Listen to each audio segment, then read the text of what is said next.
Hello students, in this session we'll learn how strength of the soil will be assessed using plate load test. Plate load test is a field test which is performed to determine the ultimate bearing capacity of the soil and probable settlement of soil under the given loading condition.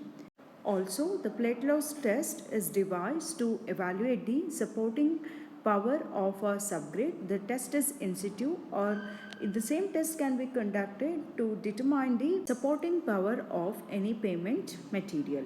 Plate load test was originally meant to find the modulus of subgrade reaction, that is K value, in the Westergaard analysis. The same procedure is then utilized to determine the supporting power of the subgrade.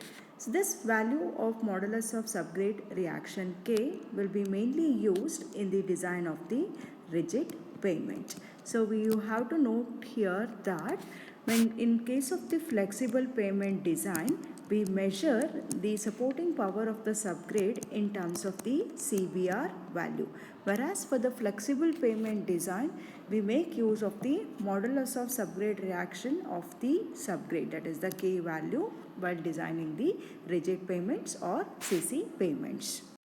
To perform this test, the plates are placed at a desired depth and the load is gradually applied. The settlement of the subgrade at each increment of the load is being recorded here. In the test, we use the bearing plates either of circular or rectangular shape of diameter 750, 600, 450 and 300 mm. These bearing plates are placed in the descending order such that the greatest diameter plate will be at the bottom, followed by the smaller diameter sized plates. And over these bearing plates, a loading device consisting of jack and proving arrangement and the reaction frame against the jack can be give the thrust to the plates. And we have to fix up the datum frame resting far from the loading area, and on this datum frame we have to fix the dial gauge so that we can measure the settlement of the loaded. So here this is the test setup which is required to do the plate load test. To conduct the test, first it is required for us to dig a pipe. So moving on to the test procedure. After positioning the bearing plate, we need to establish a datum frame, and on the datum frame we have to suspend the dial gauge such that the dial gauge will be in contact with this bearing plate. So the dial gauge are fixed on the periphery of the bearing plate such that it will measure the settlement of the bearing plate upon the application of the load. So on this bearing plate we will provide the loading jack, loading post provided with the hydraulic jack. Height can be adjusted with respect to the loading frame. Next, the loading will be generally done in the form of the sandbags. So now what we have to do is we have to keep on incrementing the load that we have applied on this hydraulic jack, and we have to frequently measure on particular loading condition what is the settlement that will occur.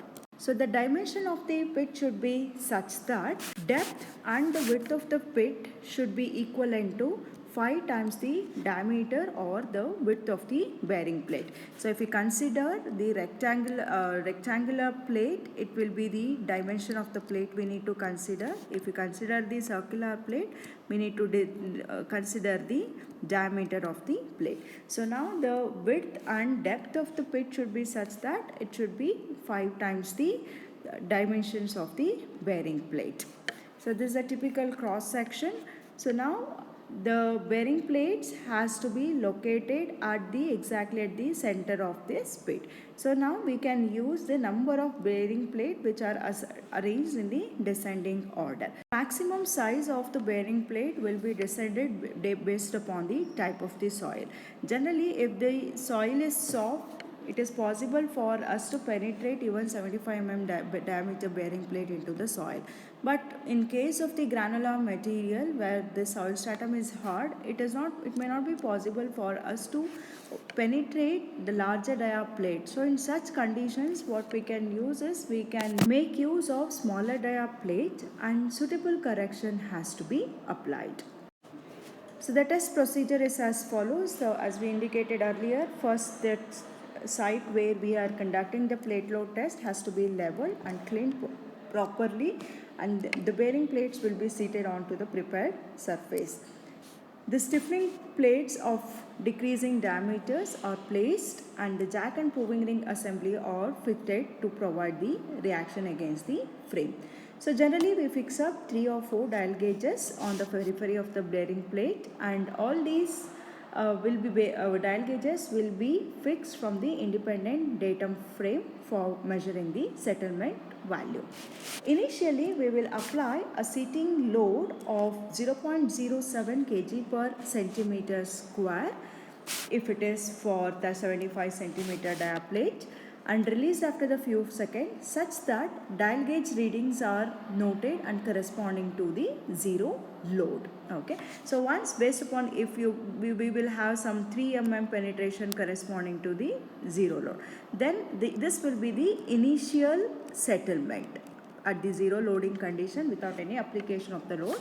So what is the settlement of the bearing plate will be first noted down. That will be the initial reading. Then the load is applied by means of the hydraulic jacks, which is sufficient to cause a settlement of 0.025.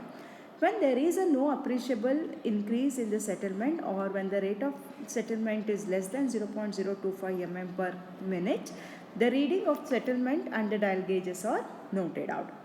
The average settlement is noted out by taking the average of all the dial gauge reading, and corresponding load value is noted down from the proving ring dial reading. So this completes the first trial. In the next trial, we need to increase the load value and to cause a settlement for a further amount of 0.25 mm. And again we will note down the average settlement and the load value. So like this, the load will be further incremented to cause a settlement value of approximately 0.25 mm, and corresponding settlement values and the load value will be noted out. This procedure is repeated until settlement value reaches an amount of 1.75 mm or 0.175 centimeter. So after the bearing plates have penetrated to this amount, we can stop loading, and then they are plotted taking mean settlement on the x-axis and bearing pressure on the y-axis. So from the proving ring we will note down the load we have applied. From the load we can measure what is the bearing pressure. So pressure can be estimated as load divided by the area of the plate. Using this expression, it is possible for us to determine what is the mean bearing pressure. So we will have to plot the graph mean settlement versus the bearing pressure, and we have to measure these bearing pressure corresponding to settlement of 0.125 centimeter will be noted down from the graph. We will consider that as the P kg per centimeter. You should ask me why 0.125 centimeter only. So the modulus of subgrade reaction is defined as pressure sustained per unit deformation of the subgrade at specified pressure level using a specified standard plate size. So now here the standard state plate size is 75 mm. To determine the K value for the highway pavements. And in hard soil we can also make use of smaller diameter of 300 mm, but suitable correction has to be measured.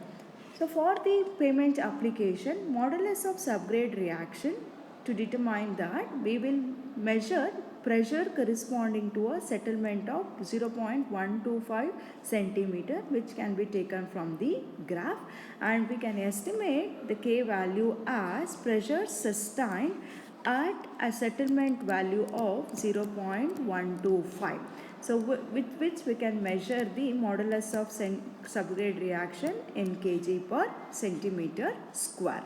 Once we determine that K value, okay, under some prevailing moisture condition, using the plate load test we have estimated the K value. Now noted down from here, we have noted down some p value to cause a settlement of 0.125 centimeter, okay, penetration of a bearing plate. So now for the same p value, then look for the some of the correction. The first correction is allowance for the subgrade worst moisture condition. So generally, like, it recommends that the test has to be conducted soon after the monsoon season, such that the subgrade will be at its worst condition. But generally it may not be always possible for us to conduct the test after the monsoon every time. So what we will do is, the test will be conducted at the prevailing moisture condition, and then the suitable correction will be applied to simulate the worst moisture condition. In such cases, what we will do is, we will prepare two consolidated samples. So one will be tested for the under unsoaked condition, other one will be soaked, completely saturated, and then we will test the UCC value. After the completion of the UCC test, we will plot the graph deformation of the specimen versus the pressure sustained. Now, under the normal climatic condition, we would be determining what have to from the second graph, which is done for the moisture content correction. We have to determine for the same p value, we have to plot what will be the deformation of the specimen under the UCC test. Now for the same deformation value, we have to note down what is the pressure sustained for the soaked sample. Using these two values, we have to apply the moisture content correction. The correction can be applied as Ks is equal to Kps divided by P, where Ks is the modulus of subgrade reaction at worst subgrade condition. K is the what we determined under the normal prevailing condition. Ps is the pressure sustained under the UCC test for soaked specimen, and P is the original pressure sustained. Okay, this was the value which was taken from the test, plate load test. So by substituting this, we can measure what is the corrected modulus of subgrade reaction. After applying the moisture correction, the next correction will be the correction for smaller plate size. In some cases, the load capacity may not be adequate to cause 75 cm diaplate plate to settle to an amount of 0.175 cm.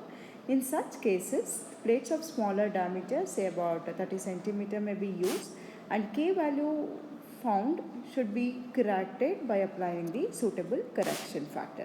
So for that purpose, we will use the correction factor as K is equal to K1A1 divided by A, where K is the corrected modulus of subgrade reaction for 75 centimeter diameter.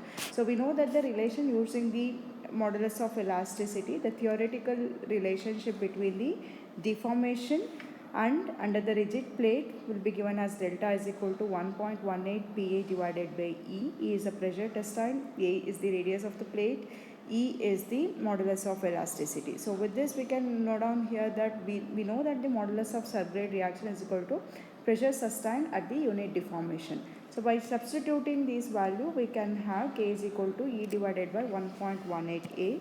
All these things will be constant. Thus we will have Ka is equal to some constant value.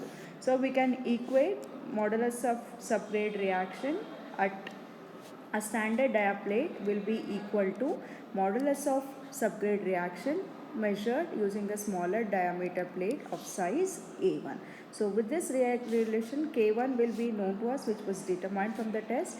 A1 will be the radius of the smaller diameter. If you have used 30 centimeter, A will be the diameter of the 30 centimeter plate, and A will be A is the dia of the standard plate, that will be 75 centimeters. So using that, we can estimate K is equal to corrected modulus of subgrade reaction for the standard plate size will be K is equal to K1A1 divided by A.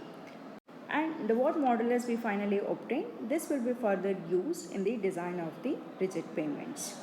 So this picture here will show you the test setup which were used to determine the modulus of subgrade reaction. We can see here initially they have dig a pit. The dimension should be, as I mentioned already, it should be 5 times the diameter of the bearing plate. So this is the loading frame, and below the loading frame we will have the loading post attached with the hydraulic jack system so that you can maintain the height. This is a loading frame, circular loading frame.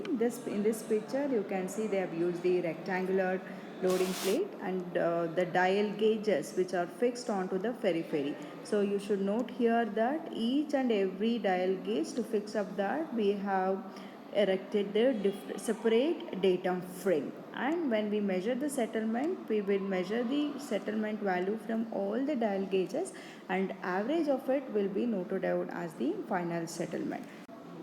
We'll take up some numerical and we'll solve how modulus of substrate reaction will be calculated for the given soil in the next session. Thank you.